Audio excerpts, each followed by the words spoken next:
Hello! Hi, my name's John Mason and I am the storyteller making these videos for my Helm to give you some stuff to do while we're all stuck waiting for lockdown to end. So, wow, I really enjoyed the responses that you sent to my video last week when I was talking about place names and imagining stories for the place names where you live. I love the comic that somebody posted with the church road having a mysterious haunting sort of sounds, and then it turned out it's just a cat. It was brilliant.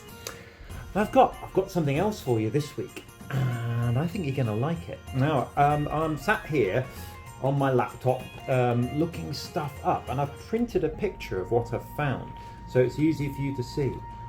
Take a look at this. Now, these things here, what have we got here? We've got a sword there at the bottom, that's its blade and its handle. We've got a finger ring there, some big gold rings that might go on your arm. These things here, they are axe heads, and this is a special thing here. I'll tell you about that in a moment, but all of these come from the Bronze Age. They are Bronze Age artifacts from 3,500 years ago.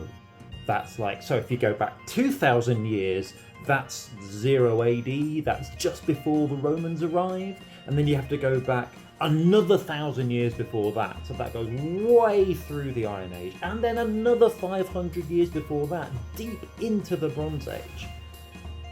And all of these things were found here in Brighton.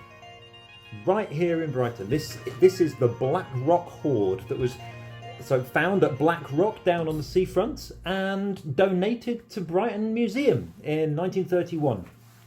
And these aren't the only Bronze Age things found in Brighton. This thing that I mentioned here, that is so special to where we live. It's even called a Sussex loop. That particular sort of ornament, we think it is. There have been about 34 of them found in the whole world, and 32 of them found here in Sussex. And the very first ones were found at Hollingbury Hill Fort, just up the hill from where I'm sat right now in the golf course on the edge of town. In the golf course. This sort of stuff is in the soil underneath our feet. And it must have been left there by people who had to get up in the morning, get dressed, sort some breakfast out, go to work, whatever it was they did in those days. And then they left their stuff behind, and we can find it if we're lucky. So what I thought you might enjoy doing this week, maybe if you wanted, is, well, two things. You've got a choice here. One of them is to find something around your house. Just a normal object, or maybe a slightly special object, like maybe some of these might have been.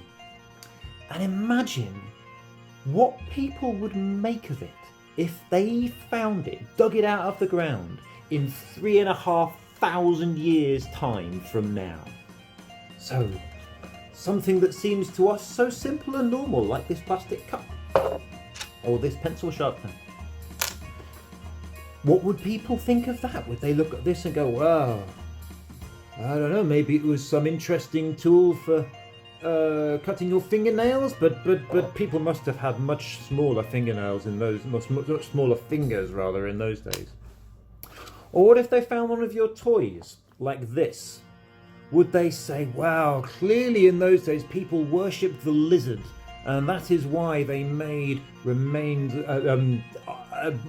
copies, statuettes of lizards for people to worship.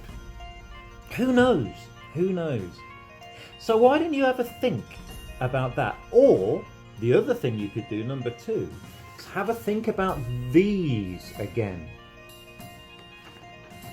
And whichever you choose to do, write a story about it. Or draw a story in a comic, or just draw some pictures to show the story, or record yourself telling the story. And when you've done that, then share it on the My Helm Facebook page, and I can have a look. And it would be really interesting to see what you think the people were like who did that. or people would make of things like this 3,500 years from now. Enjoy it. Good luck. See you soon.